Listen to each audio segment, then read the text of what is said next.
Bueno, vamos a contarles un poco quiénes son.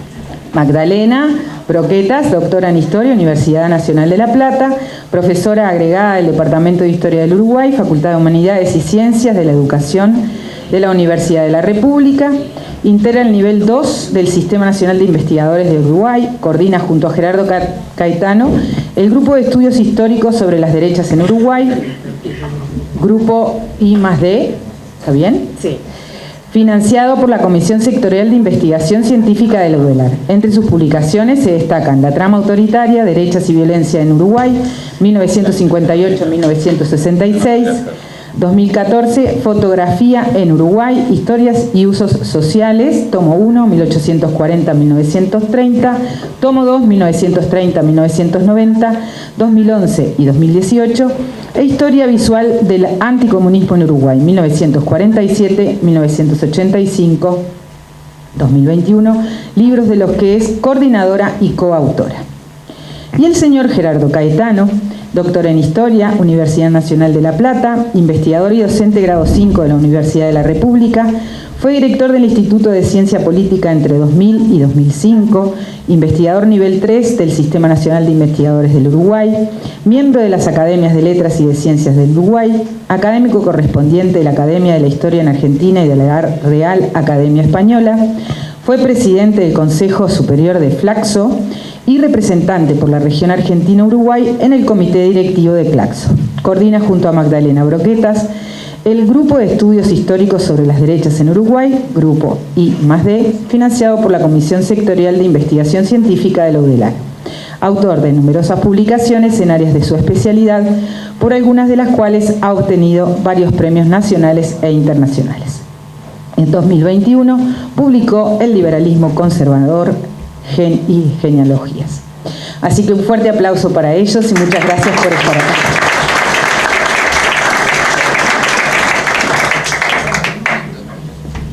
Bueno, ¿están los dos?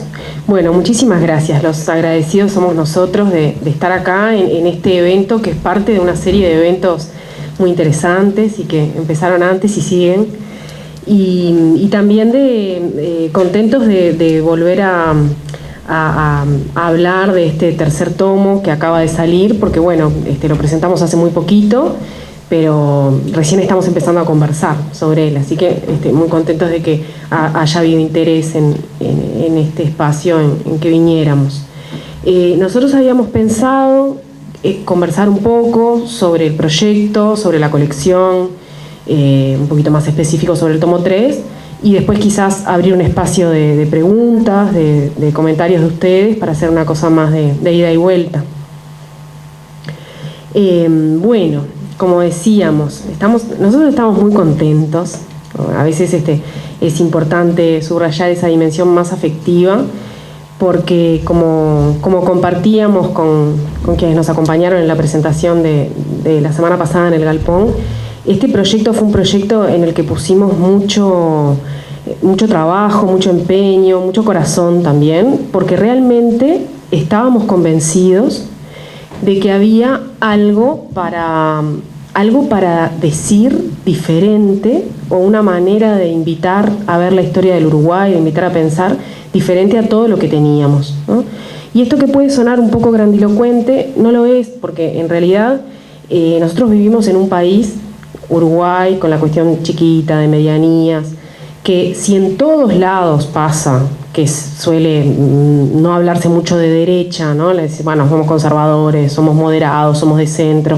En Uruguay, por sus características históricas, eso pasa todavía más, está más agudizado, ¿no? Está esta idea de que quizás hablar de una historia de la derecha es un poco fuerte. Y nuestra colección planteaba ir a contrapelo de ese sentido común, ¿no?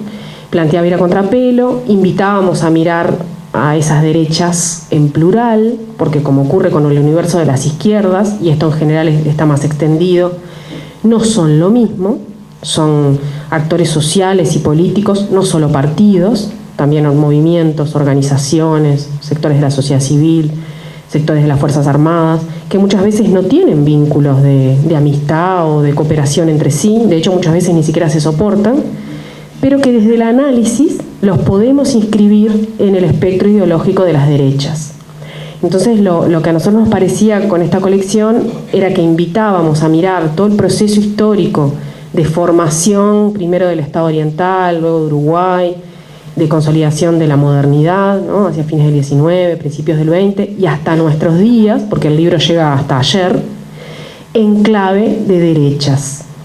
Como siempre decimos, cuando hablamos de las derechas, en realidad no estamos entablando un diálogo de sordos, ¿no? Estamos procurando reponer a quien ve la derecha como amenaza a su statu quo, a su poder, a quien ve como enemigo incluso, por cómo se organiza, por qué, ante qué factores, ¿no? Entonces, la mirada es hacia las derechas, pero en realidad es una visión de la historia política y social del Uruguay de 2 siglos y medio, ¿no? Entonces, en ese sentido es que el primer tomo llega hasta la Segunda Guerra Mundial, empezando con la contrarrevolución artiguista, que es una mirada mucho menos transitada que la de la revolución, la de la formación, los distintos proyectos de formación estatal. Bueno, hubo resistencia a esos proyectos, hubo monárquicos, hubo otros que sin ser monárquicos no querían la libre voluntad de los pueblos. Hubo otros que querían asociarse al Imperio de Brasil, otros permanecer con las élites argentinas. Es decir, desde ese periodo de inicios del siglo XIX hasta la Segunda Guerra Mundial, un momento tan crucial para la sociedad, por lo tanto para las derechas, en donde después de un fuertísimo coqueteo con los fascismos, ya después, hacia el final de esa guerra, hay una voltereta grande y se transforman en esta idea de derechas demócratas, unánimemente demócratas. Me estoy ahí yendo con eco. Bueno, el segundo tomo es el tomo de ese tránsito, ¿no? De esa posguerra hasta la dictadura, esos 40 años muy intensos desde el punto de vista de la historia global y de Uruguay también, ¿no? Y tan especiales para las derechas, porque en realidad es la primera vez en la historia del Uruguay que las derechas, a partir de los 40 y pico, 50, van a enfrentar a un movimiento sindical vigoroso, a sectores medios que han empezado a tener una independencia intelectual e incidir en el pensamiento, en la opinión de los uruguayos, y luego las experiencias de las izquierdas. Todo eso en el marco de los cambios que se están dando a nivel hemisférico, que van a tener un punto en la Revolución Cubana, pero que, como bien muestra el tomo, empiezan antes y la trascienden, ¿no? El tomo tiene muchas novedades en relación a los 50, ¿no? Y a esos 50 que fueron de enorme enfrentamiento ideológico. Es la década del antitotalitarismo y del anticomunismo. Bueno, luego transita por los 60 y por la dictadura en clave bastante novedosa, porque, como también solemos decir, la dictadura fue algo tremendo, algo brutal. Estamos conmemorando los 50 años y es una herida abierta para todos nosotros. Entonces, evidentemente, lo primero que salió, no solo en la memoria social, no solo en los intentos para hacer justicia, sino en la comunidad historiográfica, fue tratar de analizar, de estudiar su dimensión más represiva. Pero en la medida en que avanzamos, nos vamos viendo casi que obligados a mostrar que hay un costado proyectual, y que hay un costado proyectual de ese proyecto dictatorial, o de esos proyectos dictatoriales que convergen en la solución del golpe, pero no necesariamente en otros aspectos, que vuelven a dar la pauta de que esas derechas no son simplemente fuerzas reaccionarias que se oponen al avance de las izquierdas cuando sienten que tocan sus privilegios, sino que es mucho más complejo, que tienen proyectos en el plano económico, en el plano político, incluso en el plano cultural, de los valores. Y entonces, la dictadura aparece acá con mucha novedad, aparece como un periodo de ensayos muy profundos. Contaban que habían estado trabajando sobre la educación física y la educación en dictadura. Aparece como un momento refundacional para la educación formal, ¿no? En todos sus niveles, en primaria, en secundaria, a nivel terciario, en donde, una vez más, ¿no? Siempre con la pluralidad, en donde va a haber sectores muy muy conservadores, muy identificados con este pensamiento de la extrema derecha, del presidente Bordaberry, del integrismo, que van a tratar de hacer de la educación algo muy distinto a lo que era la impronta de la educación laica y ballista en Uruguay, pero va a haber otros que van a ser claramente tecnócratas de la educación, que van a querer imponer planes, hábitos, modos de relacionamiento, lógicas, que estaban acorde con los organismos internacionales, ¿no? Y que eso aparece. Y me detengo en esto porque habíamos estado conversando recién de que estaban con las cuestiones de educación, pero hay mucha novedad en cada uno de los capítulos de la dictadura en relación a la institucionalidad, la cultura, el sostén civil, la economía, las Fuerzas Armadas, los sectores cristianos. Bueno, entonces el trillizo, el tercero y último, esto lo subrayo porque hay rumores. No, es como aquello como cuando aparecen los padres con el tercer hijo con las ojeras y le dicen, ¡y el que viene! No, basta, este es el tercero y último, que en realidad es un libro que nos recuerda que la manera en que Uruguay atravesó la transición hace que no podamos cerrar una etapa con el final de la dictadura, ¿no? Es un libro que no en vano tiene en su título esta idea de los legados, de las herencias, de las cuestiones abiertas, ¿no? De la herida. Y es un libro que tiene 2 secciones.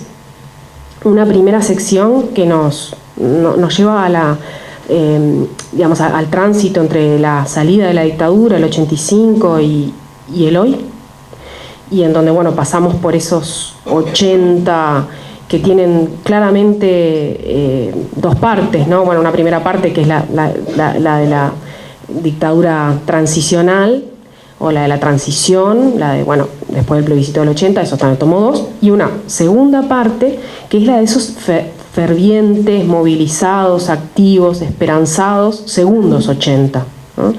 En donde hay un movimiento social muy fuerte, un movimiento de derechos humanos, los sindicatos resurgen también con mucha potencia, porque la salida de la dictadura fue la salida del periodo de la prisión masiva, de las desapariciones forzadas, de la tortura, de la persecución política. Entonces, hay esperanza en que finalmente la justicia pueda empezar a entender en esos temas y que la sociedad pueda empezar a escuchar.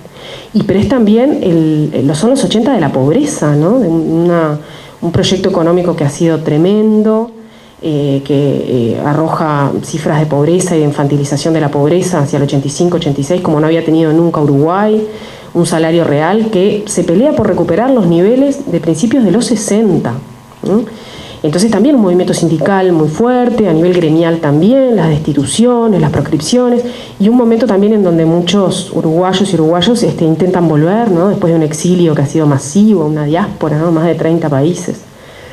Y lo que este libro muestra es algo así como un primer triunfo de las derechas en esos 80, ¿no? Porque el 89, ese abril del 89, es una etapa muy fuerte para este efervescente movimiento social y de reivindicación, y la ratificación por plebiscito de la ley de caducidad, por referéndum de la ley de caducidad, pone una tapa a ese movimiento social que no lo frena, pero sí es como algo así como un anuncio anticipatorio de lo que va a ser la atmósfera político, social y cultural de los 90, ¿no? Unos años 90 en donde Uruguay no escapa a las lógicas neoliberales que están diseminándose a nivel global y en todo el continente, incluso con mucho más fuerza que en Uruguay. A veces está esa cuestión de decir, Uruguay resistió, Uruguay mantuvo sus empresas públicas, y es cierto, Uruguay dio una nota disonante en ese sentido, si se mira a los vecinos y a la región, pero también fue una década de enormes victorias del neoliberalismo, ¿no? de victorias en cuanto a la flexibilización laboral, y sobre todo en una dimensión que es, si se quiere, la más difícil de ocultar, pero también la que llega a las fibras más hondas, que es la dimensión subjetiva y cultural, ¿no? Los 90 es una década de diseminación de una serie de sentidos comunes y de una serie de consignas que realmente los sectores sociales, de una forma u otra, incluso a veces pensando que las están resistiendo, las van a introyectar, ¿no? Entonces, el libro lo muestra a nivel de los partidos políticos, pero sobre todo lo muestra también a nivel del cambio cultural, ¿no? Como, va a ser una década de triunfo de cuestiones que después van a aparecer en la política del siglo XXI, ¿no? Del individualismo, de ideas que tienen menos que ver con lo colectivo y más con la meritocracia.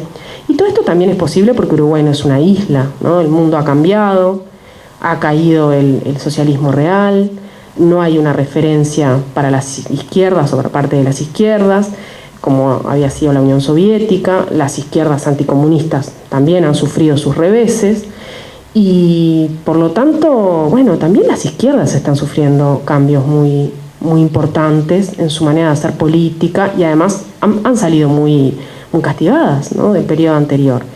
Es curioso porque, como bien muestra este libro, eso no va en desmedro del crecimiento electoral de las izquierdas, ¿no? Todo lo contrario, el crecimiento electoral de las izquierdas es continuo y es inversamente proporcional al deterioro electoral de las derechas. Sin embargo, son izquierdas que han acordado cierta moderación ideológica, cierto pragmatismo, ampliación de las alianzas, ¿no? Podríamos discutir cuán viable y cuán realista era el programa del 71 de la coalición de izquierdas, pero lo cierto es que eso es lo que ocurre en los 90. Y que llegan al gobierno, y eso es un cambio histórico en la larga historia del Uruguay, corta para la humanidad, ¿no? Llegan al gobierno y entonces la segunda parte de la primera parte tiene que ver con las derechas en un lugar nuevo, en un lugar social nuevo como es la oposición.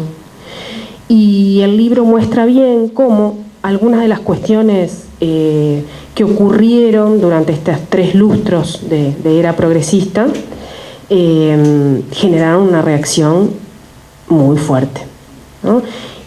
Pensemos en los cambios en relación a las posibilidades de hacer un poco de justicia, ¿no? No se pudo derribar el marco de la caducidad, pero hubo diferencias en relación al periodo 85-2004, ¿no? Sí hubo juicios, sí hubo hallazgos, sí hubo investigación histórica, hubo procesamientos, hubo cárcel, y esto permeó también a nivel de la educación, a nivel de la opinión pública.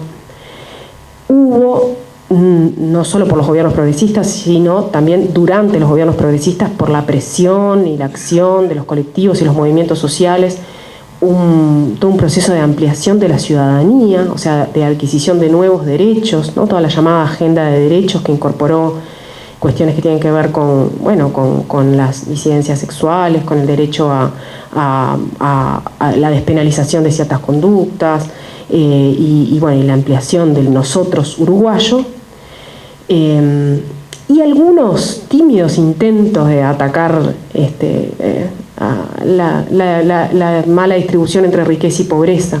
Esas 3 cuestiones que, dichas así, uno dice, está muy bien, pero tampoco es tanto, generaron una reacción muy fuerte, y una reacción que evidentemente el corolario es el triunfo de las derechas en la última elección, no solo a nivel político partidario, sino en la convergencia con tantos grupos, ¿no? A nivel social, a nivel de las Fuerzas Armadas, que apoyan el nuevo proyecto de la derecha, sino que se gestó mucho antes, y eso es me parece que es otra de las virtudes del libro, que muestra, nos permite entender esas 2 primeras décadas del siglo XXI con mirada histórica, ¿no? Entender de dónde viene la reacción, quiénes la protagonizan, cuáles fueron los asuntos que más asustaron, cuáles fueron los que se magnificaron y qué privilegios y qué asuntos se quería resguardar o por lo menos volver a poner en su sitio. Y la segunda y última parte del libro, que nos pareció muy necesaria y que es una nota diferente en relación a los planteos anteriores, es no porque en los anteriores las miradas fueran uruguayocéntricas o nacionalistas, sino están más adentro de cada capítulo la inscripción de los temas a nivel regional y a nivel mundial, Pero digo, estamos como conversamos siempre, estamos en un momento particular, trabajamos sobre derechas y estamos en un momento particularmente complicado, por decir alguna palabra aséptica, sobre las derechas, ¿no? En Uruguay, en el Cono Sur, en América Latina, en el mundo, en Occidente y no solo en Occidente. Entonces, este tomo se tomó el trabajo también de invitar, si se quiere, a los mejores intelectuales, las mejores mentes que en este momento están pensando en este ascenso brutal de las extremas derechas, ¿no? Y los invitamos para pensar cómo nombramos, ¿no? Para pensar en la cuestión terminológica, ante qué estamos, ¿no? Porque a veces cuando nos faltan las palabras es síntoma de algo, ¿no? Tener las palabras precisas ayuda a entender. Y acá nos proponen palabras, ¿no? Nos proponen, ¿no? Nos dicen, bueno, estos no son los fascismos conocidos. Tienen una identificación y una admiración muy fuerte por los fascismos, pero son otra cosa, porque son, sobre todo en el norte, los sectores, son sectores que en realidad ni siquiera tienen una amenaza tan clara como tenían los fascismos en relación a las izquierdas, a los movimientos sindicales, a los partidos comunistas.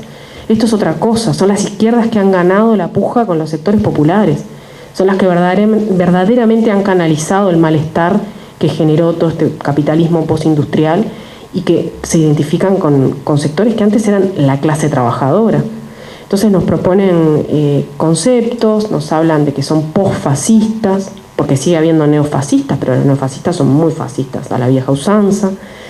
Nos dicen que son neopatriotas.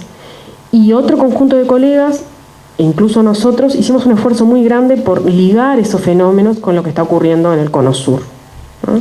Y tratar de darles un lugar, porque en el Cono Sur lo que ha habido es, así como ocurrió esta era progresista, o algo muy similar en otros países de América Latina, esto que comúnmente se ha dado a llamar la marea rosa, y la marea rosa generó una gran reacción antiprogresista. Algunos hablan incluso de una revolución conservadora, para subrayar el radicalismo de la reacción. Entonces, bueno, ¿cómo identificar esto en las distintas realidades nacionales? En el caso uruguayo es particularmente acuciante, porque vuelve a funcionar la matriz de, bueno, pero no es tan así, no es tan radical, no tenemos un Milei, no tenemos un Agustín Laje, no es Bolsonaro, no hay un Trump, ¿no? Sin embargo, han pasado cosas que son hitos, ¿no? En la historia del Uruguay tenemos un partido de derecha como La Gente, como no hubo nunca habían logrado tener una representación electoral tan fuerte, una representación parlamentaria tan fuerte. Tenemos un partido de inspiración militar, tenemos una derecha política que ha invitado, acogido y abrazado a ese partido de inspiración militar, y tenemos una reacción ante lo que habían sido pequeños avances, ¿no? En una agenda de derechos, y una brutal reacción contra la poquita justicia que se había hecho, ¿no? Entonces, como ponerlo en sus términos, y en ese sentido, la última parte del tomo 2 ayuda a sacar la mirada del pago para después volver a ponerla, ¿no? Entonces, bueno, te dejo la palabra a vos, Gerardo, y seguimos conversando.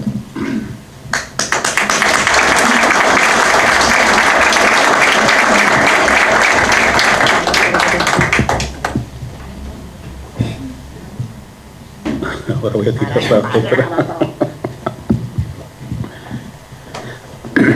Bueno, muy buenas noches.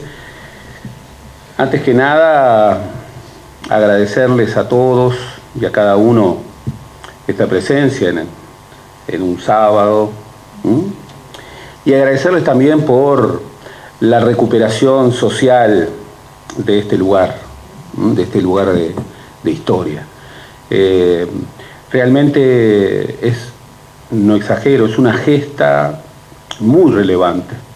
Y sepan, nuestra presencia aquí también tiene que ver con eso, que desde el ámbito intelectual los vamos a respaldar permanentemente. Que nosotros nos sentimos parte de esa red social que, digamos, es el sustento de los proyectos efectivamente transformadores. De modo que, gracias.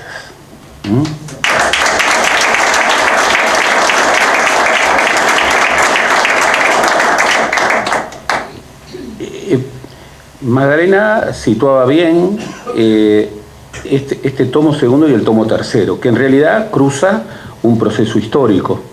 Ese primer proceso histórico que está en el tomo 2, en donde, bueno, después de la Segunda Guerra Mundial, emerge un mundo nuevo, que es la Guerra Fría, dos superpotencias que a nivel internacional perfilan un choque de modelos, y que en el caso del Uruguay produjeron una reconfiguración de los órdenes ideológicos y políticos de los lugares. Algunos debieron rápidamente borrar huellas.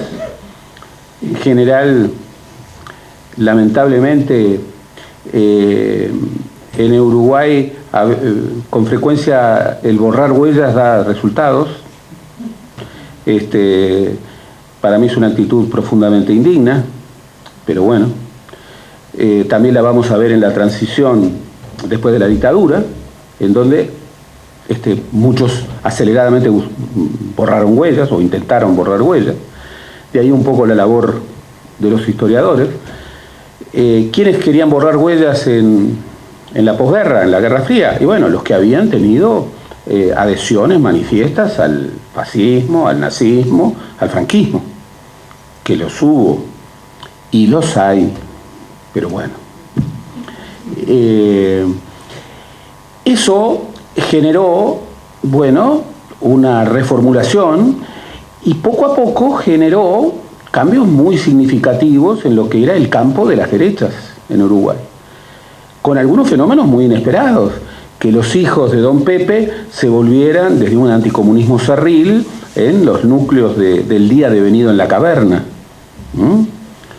mentores de Pacheco Areco, con todo lo que ello implicó en una mirada larga, que el herrerismo, ya con el Herrera de la última década de su vida, le abriera las tranqueras del Lema a un actor como la Liga Federal de Acción Ruralista, fundada por Domingo Bordaberry en 1951, que luego, que además tuvo la conversión de un vallista radical, hijo de un obrero inmigrante del puerto, devenido en Chicotazo, alguien que impostó un personaje y que se volvió el líder popular de un movimiento ruralista con, bueno, referencias fascistoides, por decirlo menos, pero que además, como ha sido probado en el tiempo, se convirtió también en un agente de la CIA. Y esto uno dice, no, pero ¿y esto? No. Ex agentes de la CIA como Philip Agee lo han registrado y está documentado. Murió joven, en el año 64, pero el ruralismo metido adentro del Partido Nacional, el herrero ruralismo, tuvo mucho que ver con ese empuje que en los años 60, bueno, construyó la previa del golpe de Estado. Un golpe de Estado que tuvo antecedentes largos, pero que en ese contexto de radicalización y de reacción, bueno, hizo que convergieran el pachequismo, el golpismo militar, que obviamente estaba antes y se consolidó bastante antes de que el MLN fuera un movimiento relevante. Basta recordar que el gran líder golpista, mentor de la dictadura, candidato dentro del lema Partido Nacional, Óscar Mario Aguerrondo, en el año 71 fue el fundador de la Logia Tenientes de Artigas, fundada el 25 de agosto de 1965. Y en 1965 el MLN eran unas decenas de personas, incluso sobre todo se seguía debatiendo sobre si era una banda militar, una banda de delincuentes. La primera prisión de José Mujica fue una prisión que transcurrió bajo la sospecha de que Mujica no, era un delincuente común. Lo que de alguna manera nos ayuda a explicar cómo, a partir de la radicalización del 68 y todo lo que devino a finales de los 60 y en el comienzo de los 70 y que epilogó en un proceso que termina el 27 de junio y del que se cumplen 50 años, en realidad no fue, digamos, el empoderamiento militar una vez que en septiembre del 71, después de la fuga del penal de Punta Carretas, se le transfiere el liderazgo de la lucha contra la subversión a las Fuerzas Armadas. O que no fue el impulso comisarial que el sistema político uruguayo le dio mayoritariamente con la ley de estado de guerra interno después del 14 de abril. No. Venía fraguándose mucho antes y perfiló un movimiento que, después de derrotada la guerrilla armada, la izquierda armada, siguió de largo. Siguió de largo porque era un proyecto que venía de atrás y porque era un proyecto que alojaba proyectos. El golpismo militar en sí mismo era un proyecto, pero ahí también había un principio de una vocación de autoritarismo en la enseñanza, que ya empezó bastante antes de que el golpe de Estado, recordémoslo. Muchos jerarcas muy importantes en la dictadura en términos de afirmación autoritaria venían de los elencos del sistema educativo que se desplegaron a finales de los 60 y particularmente con la Ley de Educación de 1973, promovida por el entonces ministro de Educación y Cultura, Julio María Sanguinetti. Pero también había un frente empresarial que desde hacía mucho tiempo venía pugnando contra ese Uruguay que no terminaba de tener un ajuste estructural en una clave netamente capitalista, que estaba harta del vallismo que no terminaba de morir, sigue estando harta. Por algo dicen que Valle Ordóñez es el personaje más nefasto de la historia del país, porque el vallismo es algo que no pueden terminar de tragar, y nada más alejado del proyecto del primer vallismo que esa metáfora tan lamentable que de alguna manera englobó a esta coalición última, que es los Maya Oro. Si hay algo que está en las antípodas de creamos un país modelo en el que los pobres sean menos pobres y los ricos menos ricos para nuestros hijos y los hijos de nuestros adversarios y tantas otras cosas, es la idea del Maya Oro, a quien no se puede ni pensar en grabar, porque el Maya Oro es el motor que va a generar el dinamismo económico del cual habrá un derrame. Habrá un derrame que esperemos que no sea agua en estos días, pero habrá un derrame. Todo eso más proyectos religiosos que estaban confrontando contra los liderazgos progresistas dentro de las iglesias católica y protestante, todo eso convergió en la dictadura con el liderazgo de los militares, pero desde el comienzo fue una dictadura civil-militar que alojaba una convergencia de proyectos. Esto es muy importante retenerlo porque bueno, bien, a veces, y esto es pensamos que registrar esta historia larga de las derechas en la historia uruguaya, que es reconstruir una clave de mirada que no estaba, a la historiografía uruguaya, y no solo a la historiografía uruguaya, a la sociedad uruguaya le ha costado hablar de las derechas, y eso es todo un aspecto revelador. Incluso en el Uruguay ha devenido una forma de ser de derecha que no es singular, pero que en el Uruguay se practica de manera muy radical, que es la idea de, bueno, eso les transmite una fórmula, de decir, izquierdas y derechas no hay, no existen. Bueno, cuando escuchen decir eso, no lo duden, es de derecha quien lo dice. Es de derecha quien lo dice. Y en Uruguay eso se ve muy prácticamente, muy prácticamente. En el tomo 2, el estudio de las derechas y de sus proyectos bajo dictadura, en verdad, y estamos muy contentos de que así ocurra, porque entre otras cosas, esta colección prohija proyectos autónomos trae mucha novedad. Trae, bueno, lo que significó la dictadura en el sistema educativo, lo que significó la dictadura en los medios de comunicación y en el sistema de los medios de comunicación, lo que significó la dictadura en el territorio.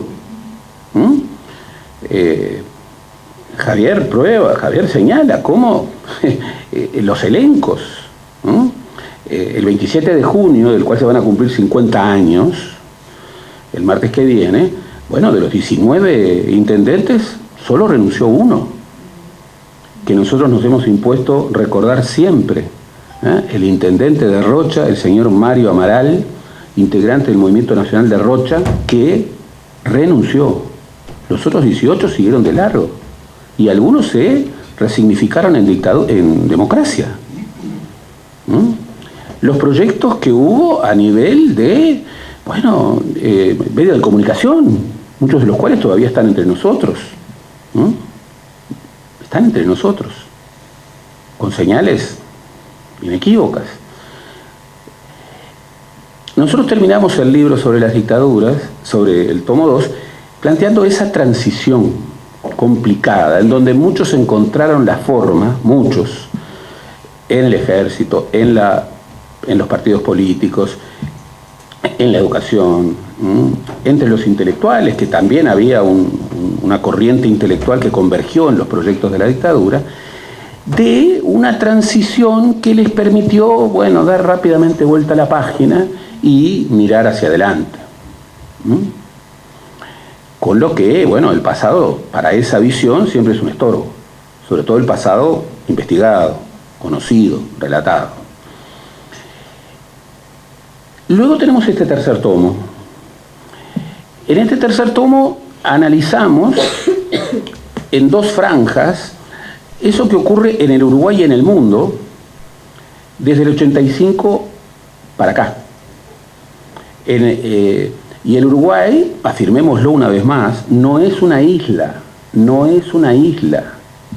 El Uruguay no es la Suiza de América, metáfora que nos ha hecho mucho daño y que nos opaca la realidad que tenemos frente a nosotros, muy prohijada por miradas externas, sobre todo la mirada de nuestros queridos hermanos argentinos, que por supuesto ven al Uruguay y se imaginan una Arcadia donde no hay corrupción, y se equivocan, donde no hay abusos del poder, y se equivocan, donde no hay lógicas polarizadoras y persecución política, y se equivocan, donde los medios de comunicación son absolutamente libres y transparentes, y se equivocan, donde los militares han sido reincorporados a una lógica democratizadora, y se equivocan, y podríamos seguir señalando. La mirada de la Suiza de América es una mirada que opaca nuestra visión sobre la realidad. En estos 38 años que van entre el 85 y el 2023, en el Uruguay y en el mundo hay como dos grandes momentos, y discernirlos es muy importante. Hay un momento en donde, hacia el final de las dictaduras, el final de las dictaduras en el Cono Sur y en buena parte de América Latina coincide con, bueno, la disolución de la Unión Soviética, y hay como una década triunfante de un movimiento neoconservador que promovía un pensamiento único y desde un enfoque neoliberal radical. Es el consenso de Washington, y es esa idea de que, núcleo del movimiento neoconservador, de que se ha llegado al fin de la historia, y el fin de la historia marca el fin de las ideologías, y que de ahora en adelante van a venir tiempos aburridos porque no hay debate de fondo, porque la síntesis superadora que impera en el marco de una globalización que no es la primera, pero que es la más fuerte de toda la historia, es economía de libre mercado más democracia liberal. Un intelectual que formaba parte del movimiento neoconservador, Samuel Huntington, hacía una pregunta más interesante. Decía, ¿cuál va a ser el eje del conflicto después del final de la Guerra Fría? Y planteaba que ese conflicto ya no sería solo ideológico, sino que fundamentalmente sería un choque de civilizaciones. Samuel Huntington, su gran libro El choque de civilizaciones, un hombre profundamente conservador, pero muy inteligente, que advirtió que lo que se venía no era nada aburrido y que tenía raíces muy profundas, en donde él también coqueteaba con la idea del fin de las ideologías, pero pronto advirtió que lo que emergía como un choque de civilizaciones, y ojo, a América Latina la ponía fuera de Occidente, y era la que menos importancia le daba. Pero donde el gran enemigo de Occidente, que para él era Estados Unidos más la Europa occidental, era China. Claro, después vinieron los tiempos aburridos de los que habló Fukuyama, el ataque a las Torres Gemelas. Ahí muchos dijeron, ¿qué razón tenía Huntington? Acá está el choque de civilizaciones. Y Huntington, que todavía vivía, era veterano, pero vivía, decía, están totalmente equivocados si no han leído mi libro. En el libro él decía, el Islam es una identidad muy fuerte, pero sin cohesión. Entonces, no, a pesar de que es la religión proselitista que más crece, incluso en Occidente, no es el otro, no es el rival de Occidente. El rival de Occidente es China. Es China. Bien. Luego vino la crisis económico-financiera del 2008, de la cual el mundo no ha podido salir y que tiene mucho que ver con cosas que nos ocurren hoy. Se recalentaron los Balcanes y el Cáucaso y se iniciaron guerras cargadas de historia que todavía están entre nosotros, la invasión de Rusia contra Ucrania, y por si algo faltaba, bueno, hemos vivido el impacto de la pandemia. Entonces, tiempos aburridos, ninguno. Y ese nuevo contexto del siglo XXI reconfigura también la pugna internacional, la pugna de debate ideológico, generando, tal vez como su principal rasgo, la emergencia de nuevas derechas alternativas, neopatriotas, antiglobalización, y asociadas con, bueno, los elementos históricamente transformables. La derecha y la izquierda, las derechas y las izquierdas no son esencias ahistóricas que se instalan, no, son reconstrucciones histórico-culturales que tienen realidades espaciales que pueden ser muy distintas y que, lejos de expresar esencias, expresan la reconfiguración de los conflictos fundamentales en una época y en un espacio determinado, y que solo se pueden entender históricamente. Tienen que tener un aterrizaje histórico, social, espacial, territorial. Bien, si nosotros discernimos esos dos espacios, y digámoslo con firmeza, es un grave error que todos los líderes del movimiento neocon norteamericano señalan una y otra vez, pensar que un fenómeno como el de Donald Trump es el corolario del movimiento neoconservador de Reagan y de los Bush. Bueno, es un grave error, es no entender lo que pasa. El trumpismo es otra cosa. Del mismo modo que el bolsonarismo no es la profundización de las viejas derechas. Puede tener raíces en el integralismo, que es el fascismo brasileño, a la brasileña, pero es otra cosa, que incluso tiene contenidos curiosos, no solo ideológicos, sino geopolíticos, que forman parte de una derecha populista, que incluso tiene proyecciones metapolíticas en una relectura de las dimensiones religiosas, de las dimensiones filosóficas, en una disputa por la historia, no solamente por la historia de cada uno de los países, sino por la historia universal, desde enfoques fuertemente antimodernos y muchas veces antioccidentales. En el caso de Rusia y del rol fundamental que ha tenido una suerte de filósofo como Alexander Dugin, íntimo del gran referente de Trump, Steve Bannon, y generando una suerte de triangulación extraña con Olavo de Carvalho, los tres grandes referentes de Putin, Trump y Bolsonaro. Bueno, se ve con mucha claridad, que más allá de sus diferencias, tienen ese sentido metapolítico que incorpora dimensiones filosóficas en el marco de una nueva agenda de temas que hoy está presente cuando tratamos de entender cuál es el eje del conflicto izquierdas-derechas en el mundo contemporáneo. A 50 años del golpe de Estado, tenemos que evitar la naturalización de cosas que creíamos que no íbamos a escuchar más y que sin embargo hemos comenzado a escucharlas de manera cotidiana.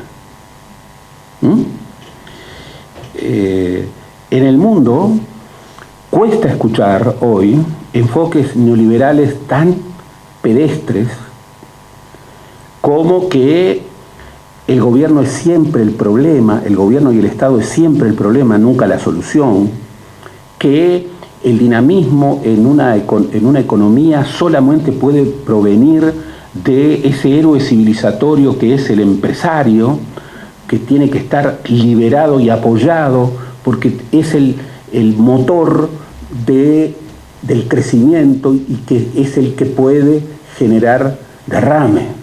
Y que en todos los casos el mercado, y solo el mercado, es el mejor asignador de bienes y recursos. Bueno, y podríamos agregar más. Esas ideas, después de la crisis del 2008, en el mundo no están. Miren Estados Unidos, miren los debates sobre Europa, no están ni siquiera en los gobiernos de derecha. En el Uruguay, un poco recauchutados, todavía están. Y tomemos cualquier tema, el agua, por ejemplo. El mercado es el mejor asignador de bienes y recursos, el agua. El Estado es siempre el problema, nunca la solución, el agua.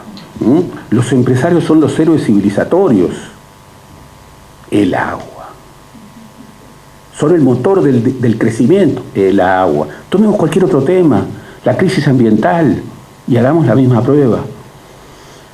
Bien, no es casual de que estas nuevas derechas alternativas muchas veces no digan eso mismo. No digan eso mismo. Y digan otras cosas. Aun cuando sean capitalistas, digan otras cosas.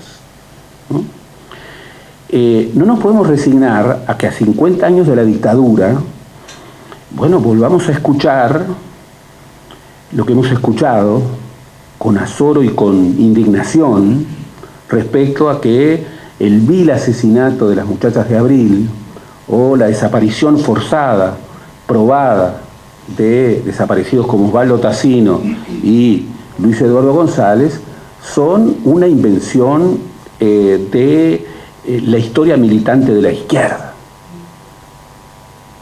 Cuando eso, bajo condiciones de absoluta legalidad de procedimientos, ha sido probado por la justicia, ha sido ratificado por un tribunal de apelaciones y ha sido ratificado y sentenciado nada menos que por la Corte Interamericana de Derechos Humanos.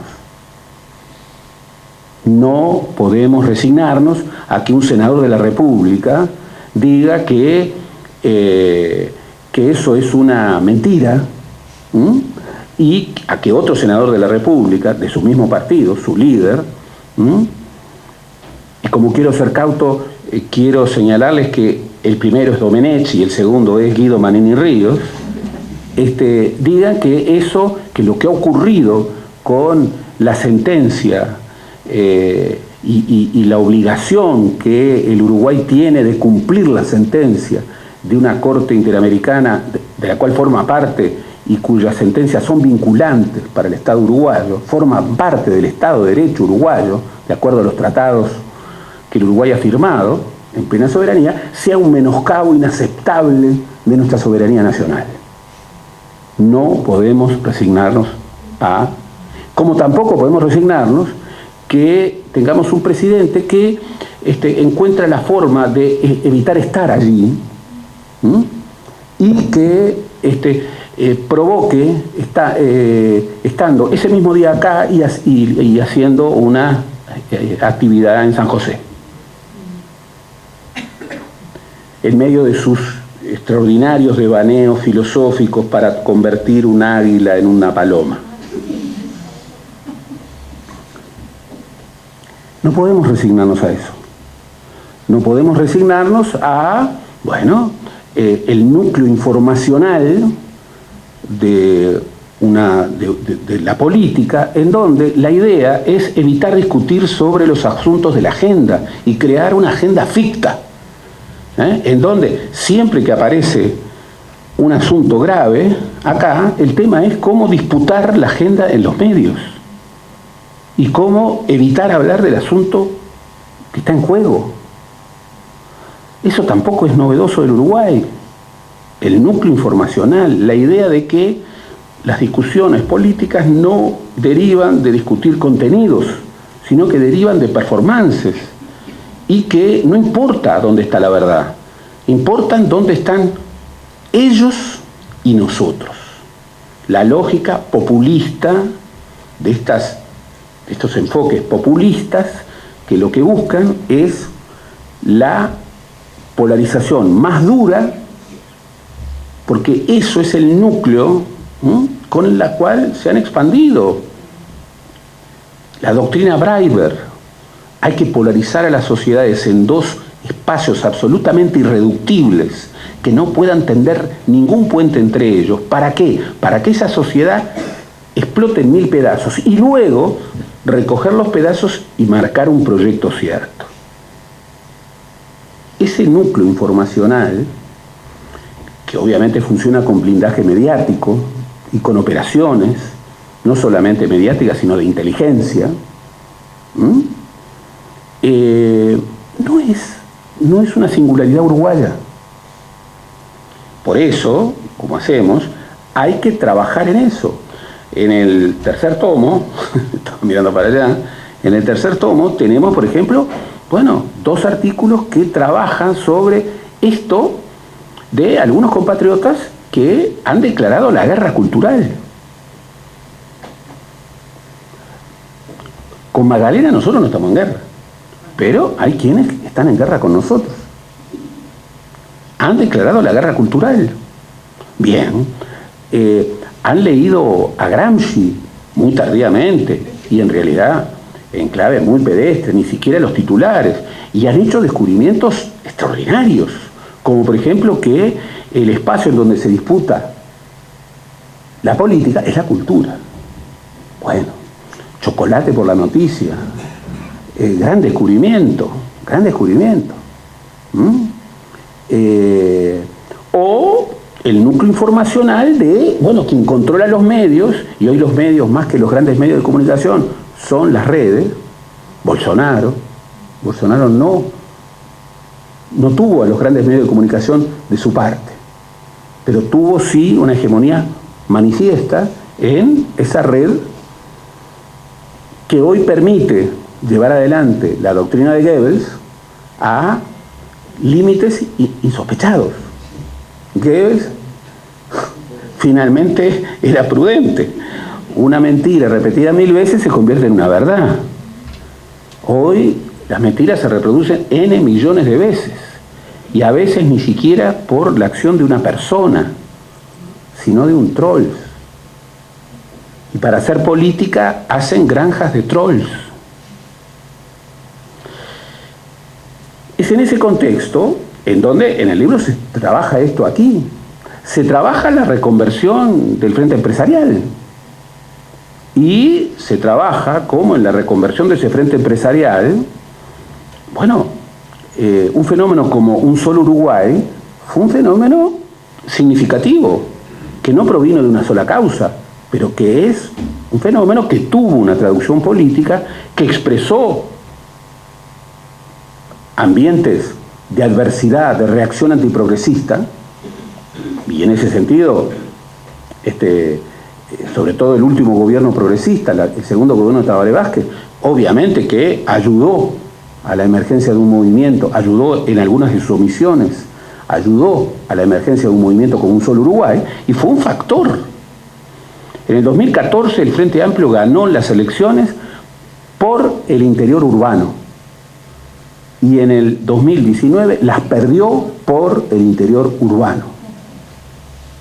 Claro, era otro contexto económico internacional. La desaceleración económica iniciada en el 2014 generó límites muy marcados para la redistribución. Sin embargo, el último gobierno progresista, que no fue exitoso, bueno, impidió que los avances sociales retrocedieran. El Uruguay no tuvo recesión, aun cuando se reinventa la realidad. El Uruguay hasta 2019 no tuvo recesión. Y eso era un fenómeno rarísimo en la América Latina de la época, en donde los únicos gobiernos progresistas que no tuvieron recesión económica fueron Bolivia y Uruguay. Y vean ustedes los números. Creció la pobreza, sí, pero creció de 7 y fracción a 8 y fracción. En el 2014, la pobreza, después de la crisis del 2002, era el 39.9%. y la indigencia 4.7%. En el 2019, la pobreza, sin un contexto favorable, había levantado a 8 y fracción, y la pobreza crítica estaba en niveles inmedibles, 0.1, 0.2, pero con un espacio importante de población vulnerable, población que, si el contexto internacional no le resultaba favorable, podía recaer en la pobreza. Bueno, después de eso vino nada menos que la pandemia, y vino, bueno, un ajuste económico que, entre otras cosas, supuso de entrada el 15% de rebaja del presupuesto del público, sin trascender el gasto público social. Y como midió el Observatorio de los Efectos Económicos y Sociales de la Pandemia, cuya lectura les recomiendo, porque ha seguido eso desde el origen de la pandemia hasta hoy, en la página de la CEPAL, plenamente disponible, el Uruguay, contra la tradición del Estado social, después de Belice, fue el país que menos invirtió en justamente confrontar los impactos económicos sociales de la pandemia. Bien, en ese contexto, en el libro no solamente se trabaja el caso uruguayo, nosotros trabajamos, por ejemplo, cómo se construye el Cabildo Abierto y, bueno, cómo Cabildo Abierto no es una emergencia del 2019 o del 2018-2019. No. Allí hay un movimiento que nosotros registramos con la reactivación de redes militares, muy vinculadas con el inicio de los procesos judiciales, en el 2005, sobre todo a partir del 2006, la construcción de un caudillo militar, como no había existido desde el fin de la dictadura, nombrado general en el 2011, gobierno de José Mujica y Ministerio de Defensa de Eleuterio Fernández Huidobro, y nombrado 4 años después comandante en jefe del ejército, febrero del 2015, finalización del gobierno de José Mujica y, los umbrales del tercer gobierno progresista, en el que hubo una continuidad inexplicable, que es el Ministerio de Defensa de Eleuterio Fernández Huidobro, rechazado en el 2014 por los distintos sectores del Frente Amplio. Su espacio se fragmentó y no obtuvo ni un edil. Era repudiado por sus pronunciamientos respecto a los derechos humanos. Y bien, nos acostumbramos a un comandante jefe del ejército que, mientras estuvo en el 2015 hasta el 2019, se permitió desbordar todos los marcos constitucionales y todos los marcos reglamentarios respecto a lo que un comandante en jefe del ejército debe hacer y decir.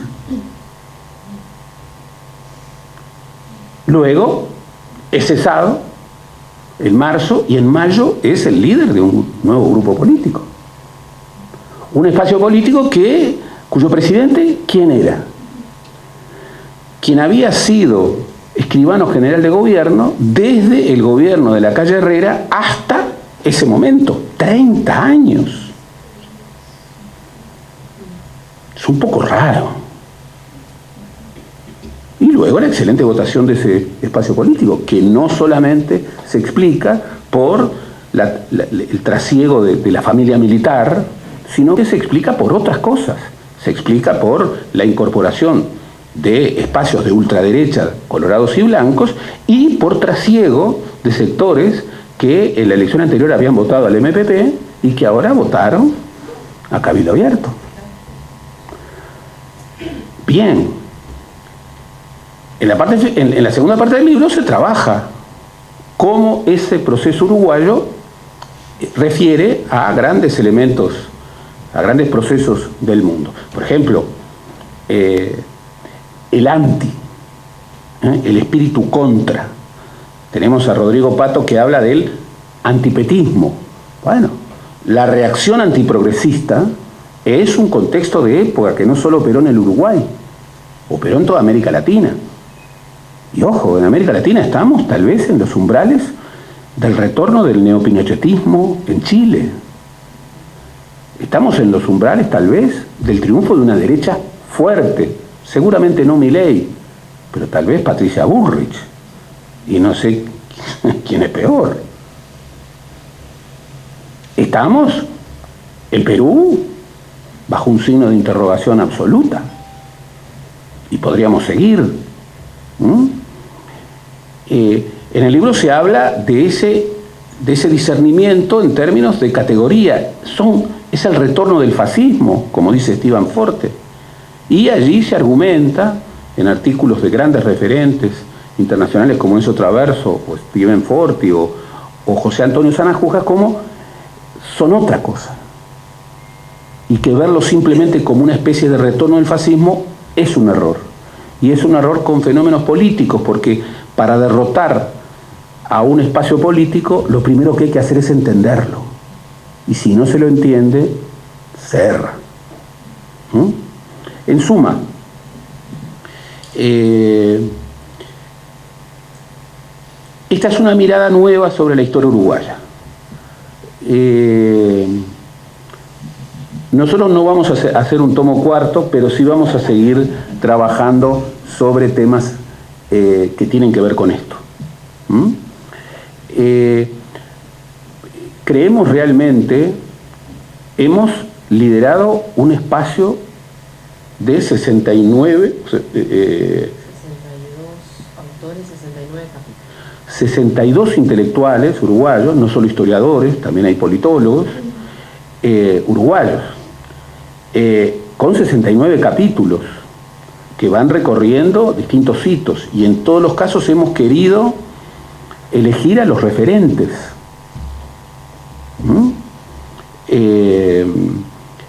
Realmente creemos que es un aporte, y lo hemos hecho desde el apego irrestricto a las reglas del oficio, ¿no? Nuestro oficio es un oficio milenario, no somos historiadores militantes, somos historiadores a secas, pero como suele ocurrir, y a 50 años de la dictadura, vaya que ocurre, el apelar y el investigar en profundidad sobre la verdad de los hechos y el evitar que se borren las huellas y el complicarle la vida a quienes con total impunidad se pueden permitir modificar lo que dijeron 15 años después, 15 años atrás. Obviamente que hacer una historia desde la probidad de los documentos, obviamente, tienen todo el derecho a pensar que tiene impactos políticos. Me quedo por acá.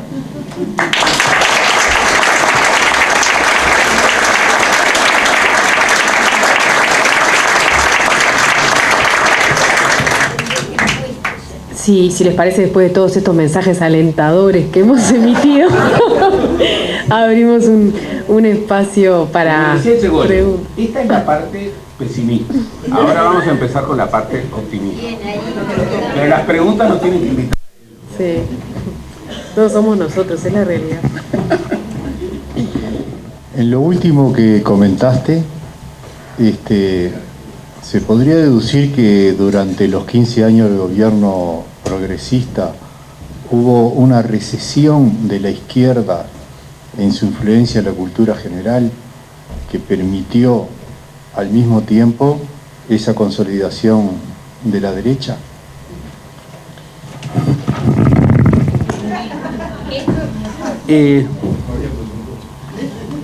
A ver, yo le reprocho al presidente Lacalle Pou que como comandante en jefe de las Fuerzas Armadas, que eso es lo que lo refiere en la Constitución, no haga lo que tiene que hacer respecto a la información que existe en el seno del Estado para avanzar profundamente en algo que no admite demora, que es el destino de los restos de los detenidos desaparecidos y el avance en los procesos de verdad, de justicia, de memoria.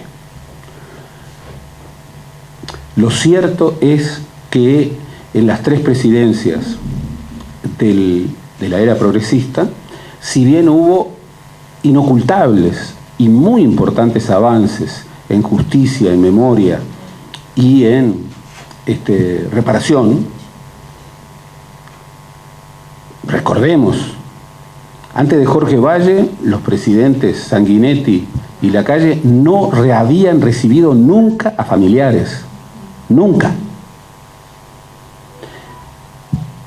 Jorge Valle, en esa construcción articulada con la izquierda, que fue la Comisión para la Paz, una de las virtudes que tuvo fue, por primera vez un presidente lo recibía a los familiares de las víctimas. Bien, en los 3 gobiernos progresistas hubo un cúmulo de acciones muy importantes, muy importantes. Se perforó la ley de caducidad, que no fue derogada inicialmente.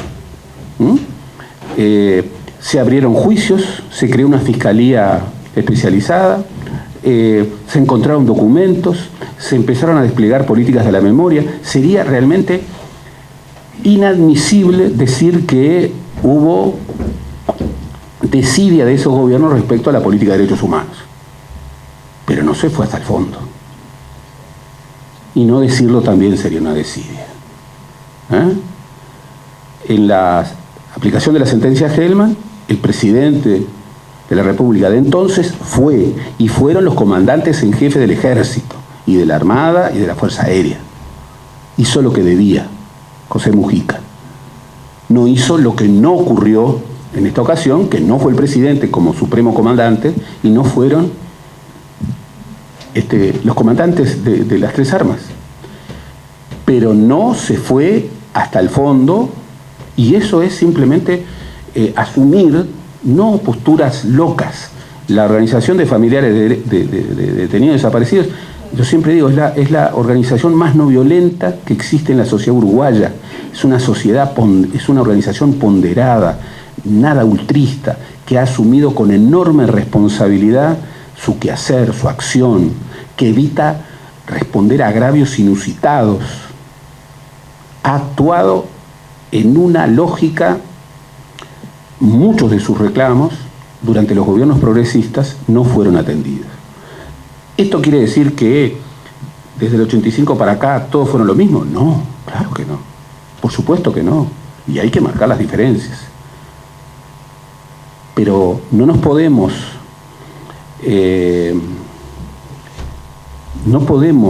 naturalizar cosas que ocurren, sino tenemos que cargarnos de cierta indignación por las que no ocurran.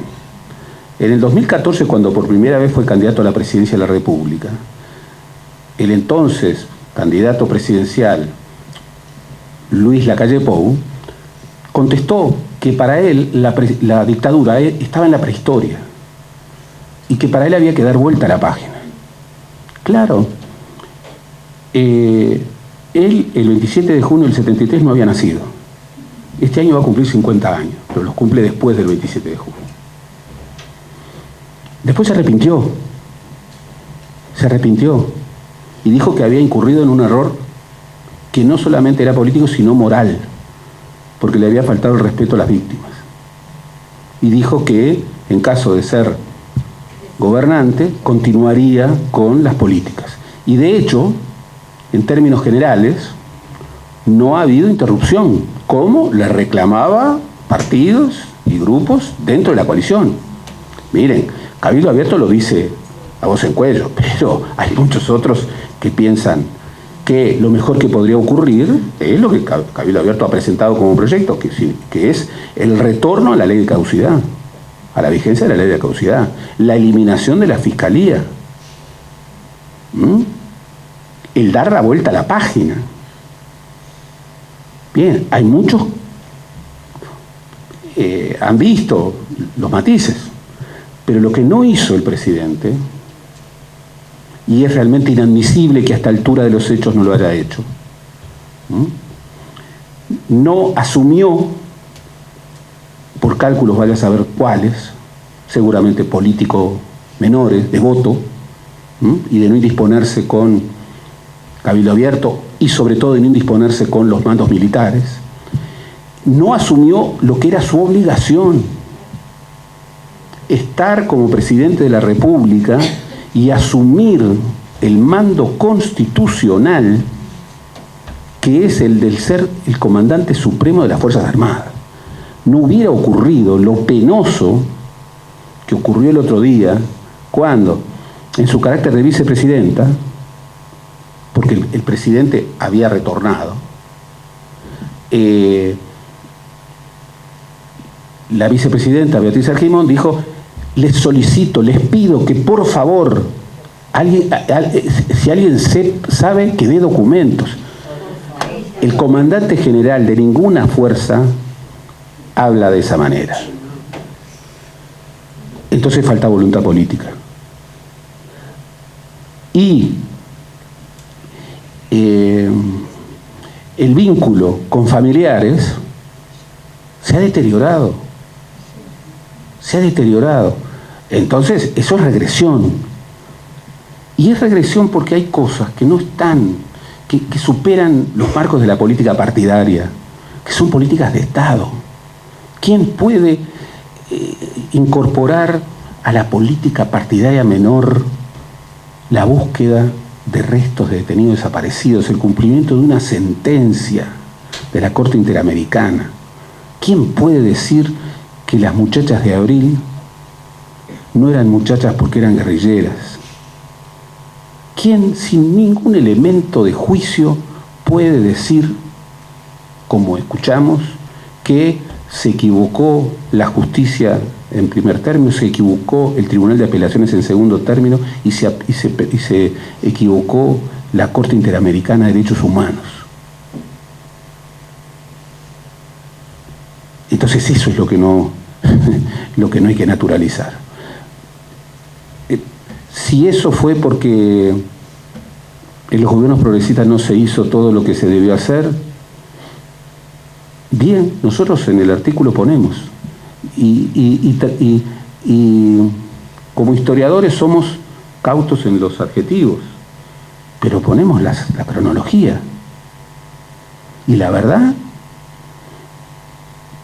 que sin un caudillo militar como Guido Manini Ríos, muy difícilmente hubiera habido un partido de las características de Cabildo Abierto.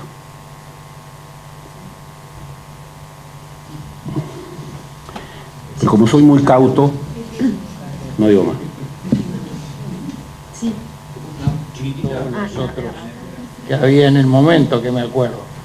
¿Eso de la logia de los tenientes de Artigas quedó algo documentado, o ellos eran tan cerrados o tan secretos que no elaboraron, documentación, no elaboraron pensamientos políticos sobre el Estado o algo de ese tipo? El hilo que nos lleva de la logia de los tenientes de Artigas, que se funda en 1965, que la funda Óscar Mario Aguerrondo, al hoy y a este libro, es prácticamente ininterrumpido. Entonces es bueno que la hayas traído, porque tiene que ver con esta interna militar que tiene una historia y que tiene una historia no cerrada, un presente.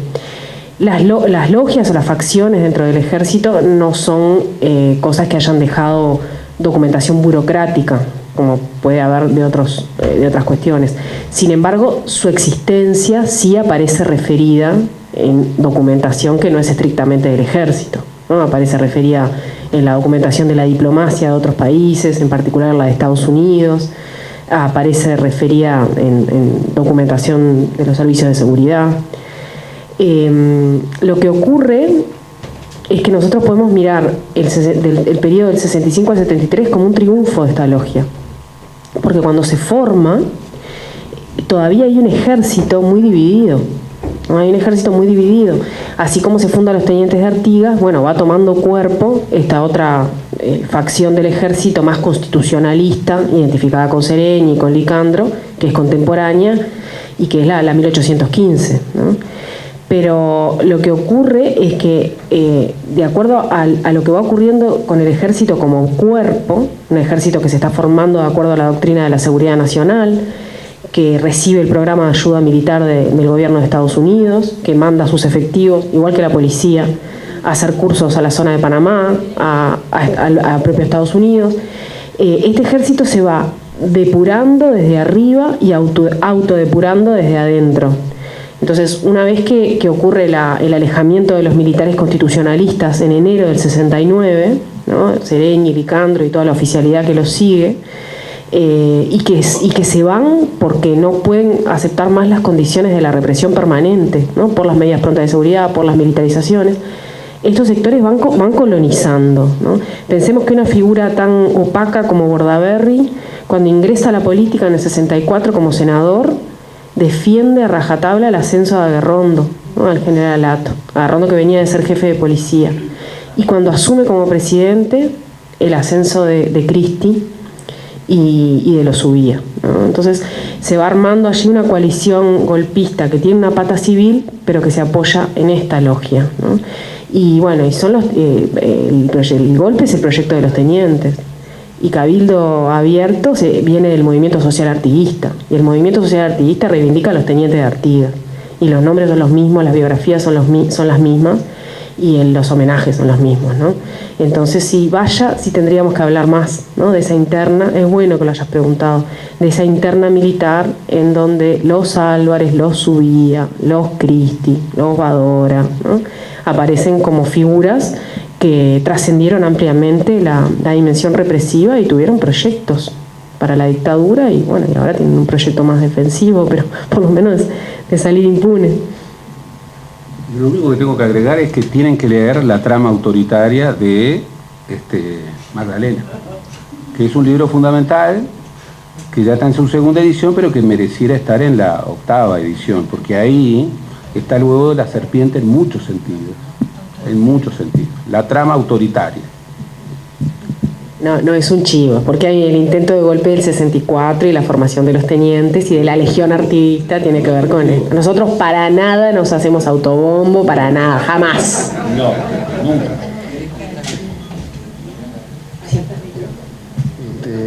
Buenas noches. La pregunta que tengo para hacer es la siguiente. Yo fui un mudo testigo de todo el proceso de la dictadura. Tenía 19 años, cursaba Facultad de Química y la sufrí como casi todos acá.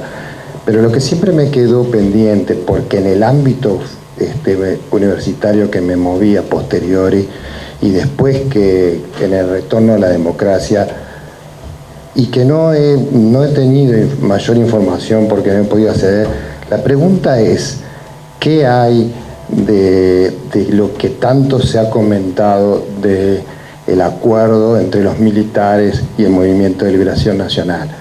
Porque está bien, usted Caetano dijo que Mujica hizo lo que hizo, pero para mí fue muy poco, y me queda siempre sonando en el oído la frase de Luisa Cuesta: nos mintieron y durante 32 años hemos estado tras de algo creyendo, y es más, creo que los políticos que hoy nos representan, o que yo creo que me representan, no están a la altura de lo que debieron estar. Entonces la pregunta es esa: ¿ustedes han investigado algo? ¿Hay algo de ese famoso acuerdo entre militares y tupamaros? Es lo que quisiera preguntar. En el origen del MLN hay un núcleo, el coordinador, en donde viene gente de muy diversos orígenes, excomunistas, exsocialistas, blancos, anarquistas, muy poco numeroso, que tienen algunos núcleos que los articulan. Uno de ellos era la incredulidad de que por el camino de la democracia y el camino de las elecciones se pudiera lograr las transformaciones que ellos querían. Hay que decirlo con énfasis. No se conformaron para anticipar un golpe de Estado. No.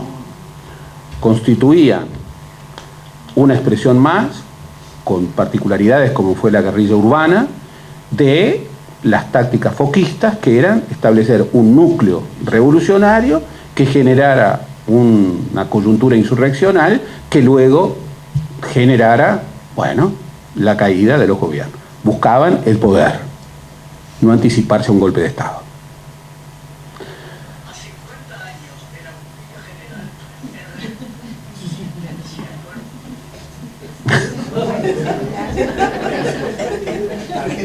A mí esto me pone un poco nervioso, porque yo me estoy especializando y estoy transmitiendo un poco a ella, pero yo soy más ducho en eso, sobre el ChatGPT. Entonces, cuando emergen estas cosas, no, por favor, los maestros no piden disculpas. Carlos Real de Azúa decía en el arranque que el MLN hasta el 68 fueron políticos con armas. Y esa es la etapa Robin Hood, en donde había un especial cuidado por no afectar a civiles no involucrados en los conflictos. Había una especial búsqueda por darle un contenido político a las acciones, por evitar el violentismo.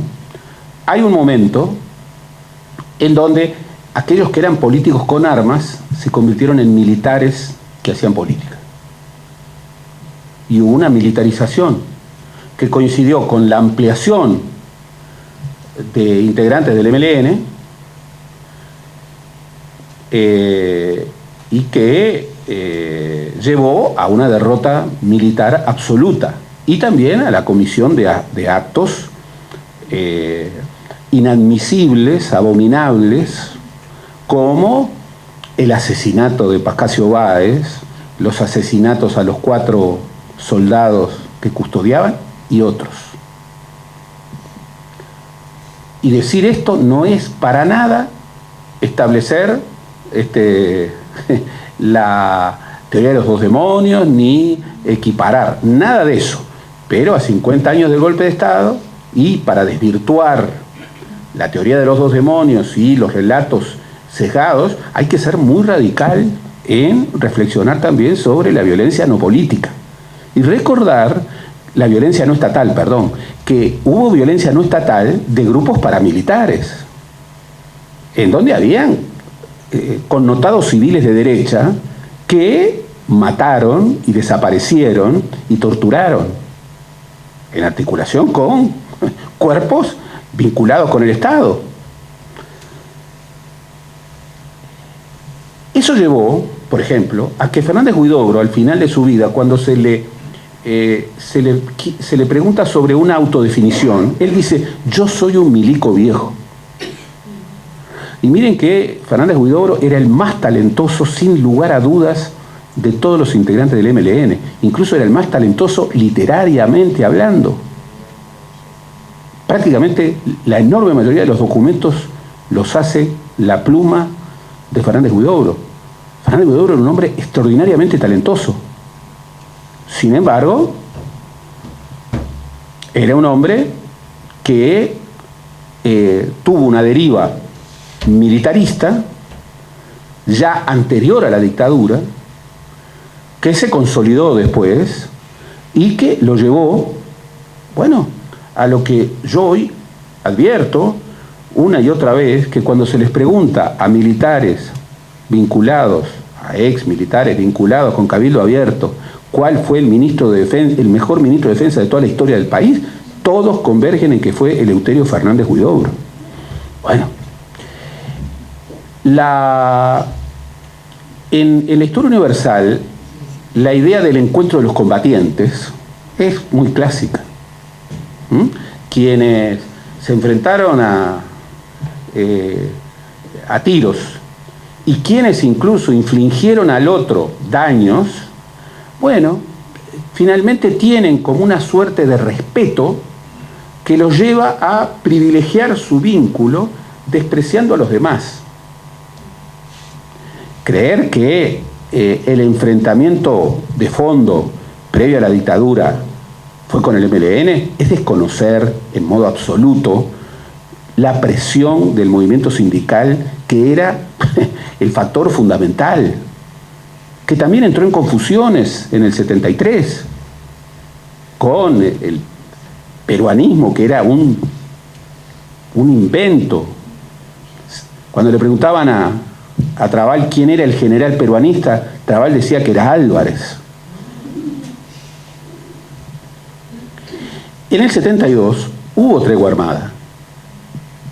Allí los dos grandes líderes del movimiento golpista, que son Gregorio Álvarez y Esteban Cristi, los dos generales, junto con un grupo de capitanes, dialogan en el cuartel de el Batallón Florida con varios de los líderes militares, y se produce una cosa novelesca, realmente novelesca, que es que Eleuterio Fernández Huidobro lo dejan irse del cuartel para que hable con Sendic y luego retorna al cuartel,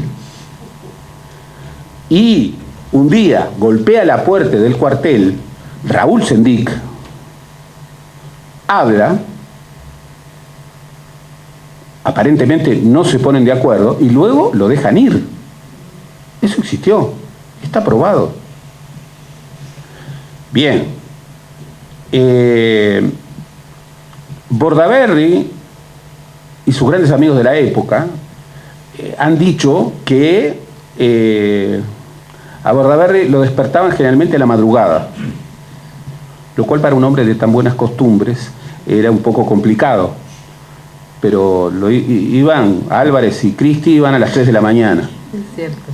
En varias oportunidades, imaginen. Y un día le dijeron, hemos conseguido la rendición, solo que con algunas condiciones. Bueno,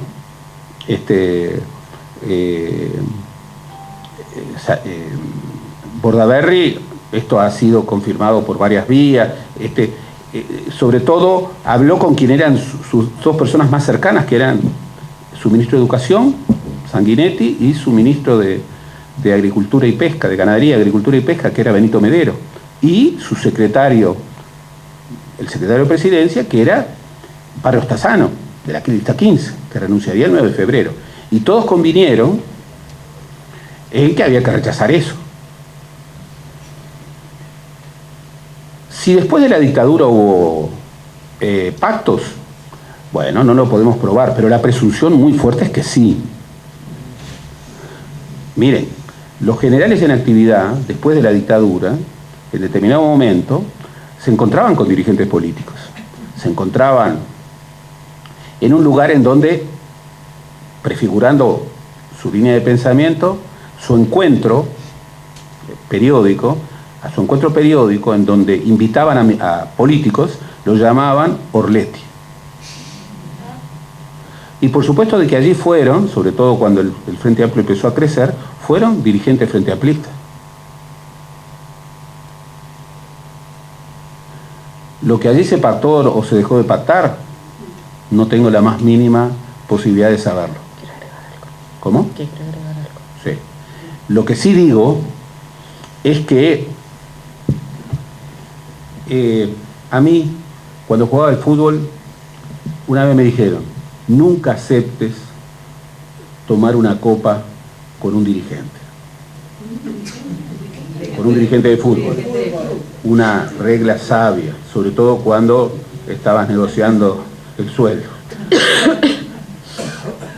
Pero el mismo consejo habría que decir, y lo digo, y lo repito, nunca aceptes tomar una copa, entre otras cosas porque seguramente van a ser muchas, y son invencibles en eso, con un militar. Y hubo dirigentes políticos de la izquierda que lo aceptaron. De eso seguramente no salió nada bueno. A mí me parece que a esto que decís hay una capa de no sé si decirle de verdad histórica, pero de hechos que es bueno reponer en este entrevero que escuchamos ahora en los medios en relación a la tregua, a los militares, a si estaba derrotado el MLN, a qué pasó en febrero, que es que más allá de esto que cuenta con detalle Gerardo, de que sí conversaron, ¿no? De que sí hubo conversaciones, sí hubo tregua, no se aceptó la rendición, y eso se desarma entre agosto y septiembre del 72, cuando el MLN está derrotado militarmente. Acá está pasando un asunto paralelo que me parece que es el que hay que reponer y que tiene que ver con la pregunta que hacía el señor. Este ejército uruguayo es un ejército que está cortado en la misma tela que el resto de los ejércitos latinoamericanos. Es un ejército que desde la salida de la Segunda Guerra hasta este momento, y este momento está en el cenit, ha introyectado la doctrina de la seguridad nacional y la doctrina de la seguridad hemisférica. Y esa doctrina tiene dos patas, que es seguridad para el desarrollo.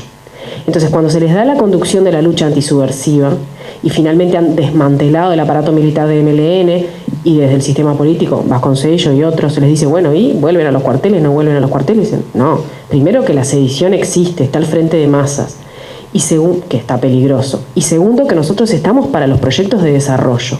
Y allí la pata de la lucha contra la corrupción, que en definitiva es como ahí está la convergencia entre militares y tupamaros, ¿no? Decir, bueno, les dieron datos, les dieron documentos.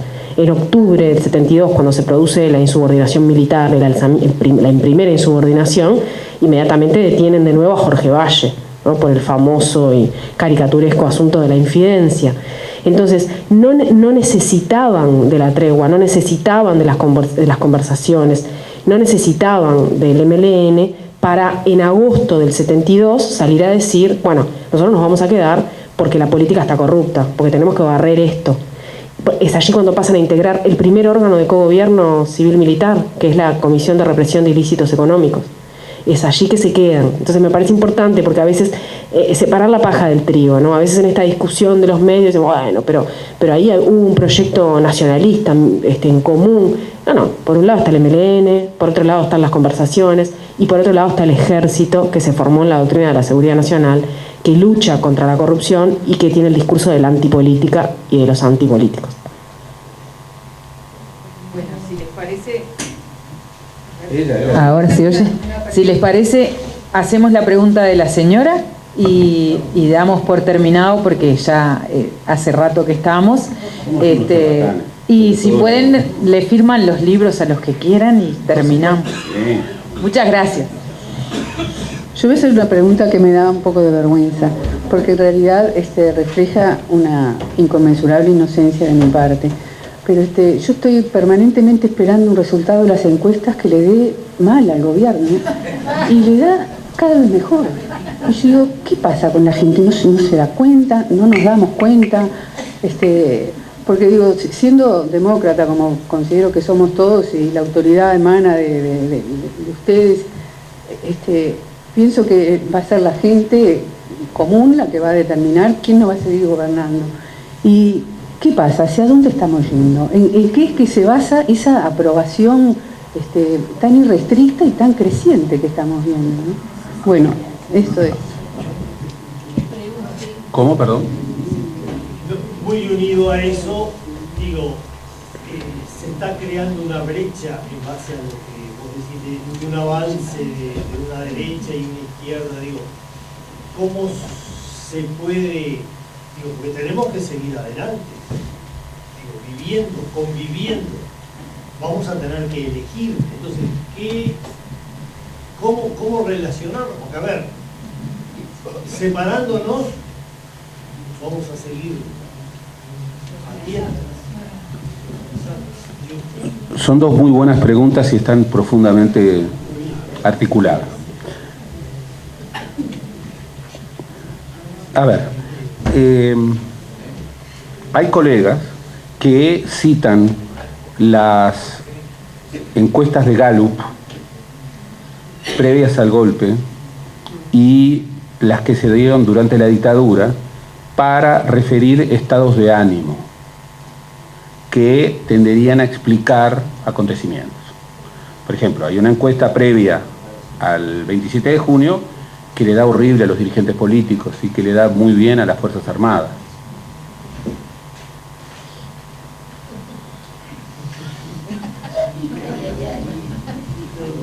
Gallup. Hay una encuesta de Gallup que previo al plebiscito del 80 daba que el sí ganaba por muerte. Como por otra parte era lo que los militares creían. El plebiscito en Chile había dado un triunfo de la Constitución de Pinochet, que todavía es la que rige, superior al 90%.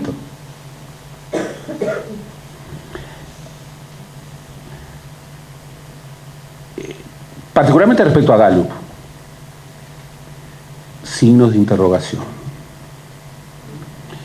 Yo creo que las encuestas han mejorado como instrumento de análisis de la opinión pública, pero a pesar de que no es mi campo, y nunca lo ha sido, ni lo será, del conocimiento y del trato con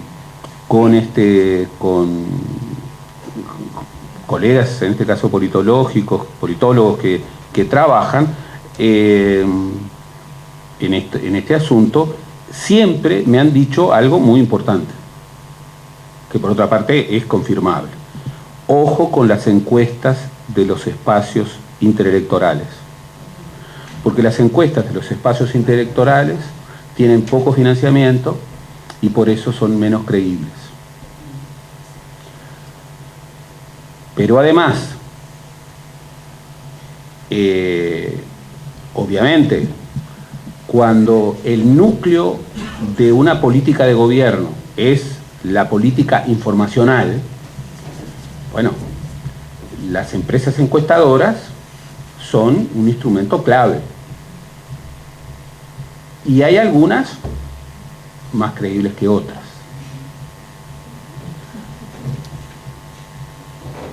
Quiero ser ahora sí, efectivamente, muy cauto en esto.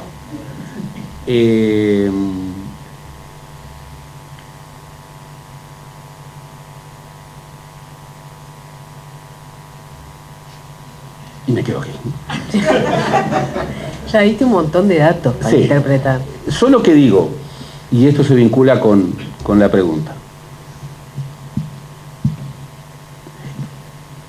En la democracia, el soberano es el pueblo. Y la razón es un ciudadano, un voto. No gobiernan los sabios, los presidentes no salen por un concurso de méritos,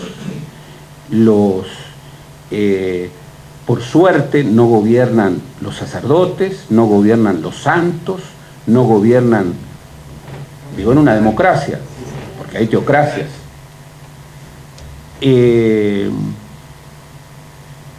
Pero además, eso no basta para definir una democracia. En una democracia tiene que haber otros elementos sustantivos que si faltan, no estamos en democracia. Hoy, en el mundo, quienes miden esto, en términos de los think tanks que califican las democracias, establecen que en el mundo, en donde hay menos de 200 estados nacionales, digo porque han surgido versiones de que hay 300, lo cual me sorprendió mucho, pero bueno, hay novedades todos los días, uno tiene que estar actualizado, pero no, hay menos.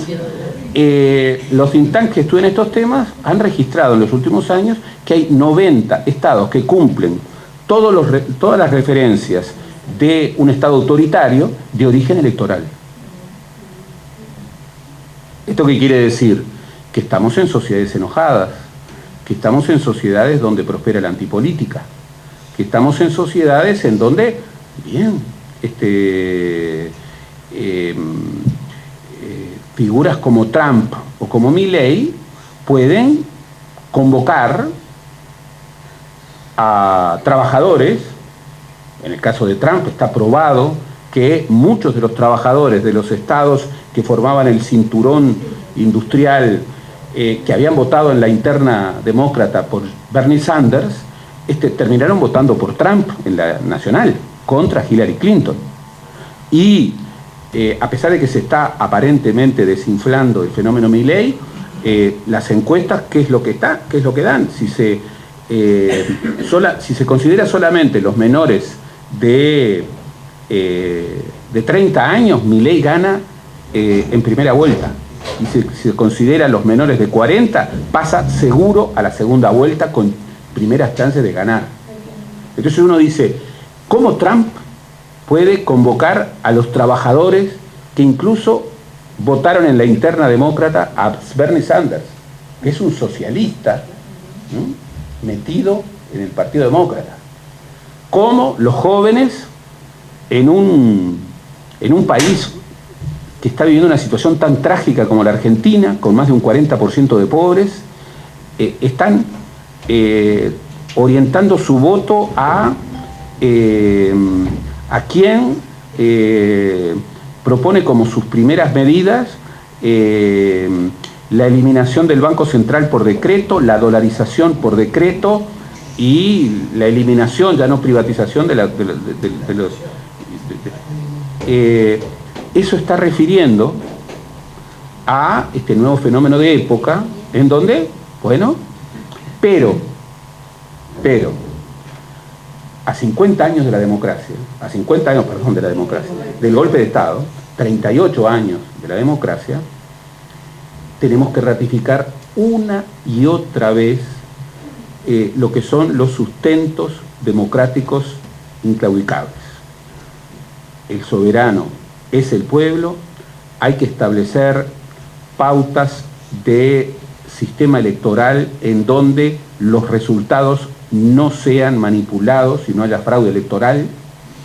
Acá tuvimos una cosa excepcional también en el no del 80, que la Corte Electoral dio garantías totales y la dictadura perdió.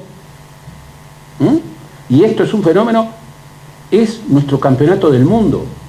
Uno más, tendríamos que tener, ahora sumamos una quinta estrella, una sexta estrella. Acá un plebiscito hecho en dictadura con restricciones democráticas terribles, con miles de presos. Ganaron los otros, ganó el no. Y en la democracia tiene que haber pluralismo, tiene que haber tolerancia. En la democracia no hay enemigos, hay adversarios. Y no hay que aceptar ningún relato que haga que nuestro vecino que vota en las antípodas de lo que nosotros votemos se convierta en nuestro enemigo. La lógica de la democracia no es la lógica amigo-enemigo, que es la lógica de la guerra y de los militares. Y hay que recrear eso, y hay que construirlo, y hay que reconstruirlo en un mundo muy complejo, en donde lo que está implosionando son los centros, y particularmente los centros políticos, que no necesariamente son los centros ideológicos. Los centros políticos son aquellos que protagonizan gente que puede ser de derecha o de izquierda, pero que conversa con todos, que tiende puentes con todos. Michelini era un hombre de izquierda, lo era ya cuando estaba en el vallismo, en el Partido Colorado. Seguramente Michelini habló con militares, y está bien que haya hablado con militares, y seguramente habló con alguno de los que estuvieron en su asesinato. Y seguramente habló con integrantes del MLN, como lo hizo Wilson Ferreira y como lo hicieron casi todos. y hacían eso cumpliendo su deber, que era buscar una salida en medio de una locura en donde había quienes no hablaban, eran los que querían justamente construir un golpe antidemocrático. Pero a 50 años del golpe de Estado, más que nunca, y en medio de perplejidades, generando dudas, no todo es lo que parece, esta noticia parece rara, generando dudas respecto a cómo se dan las noticias, a cómo aparece. Nosotros hemos visto encuestas que le dan muy mal al gobierno a finales de año que aparecen a comienzos de marzo. Es un poco raro. Pero no voy a decir nada más. Solo que tenemos que ser lectores cada vez más finos. Pero no sé. Bueno, muchísimas gracias.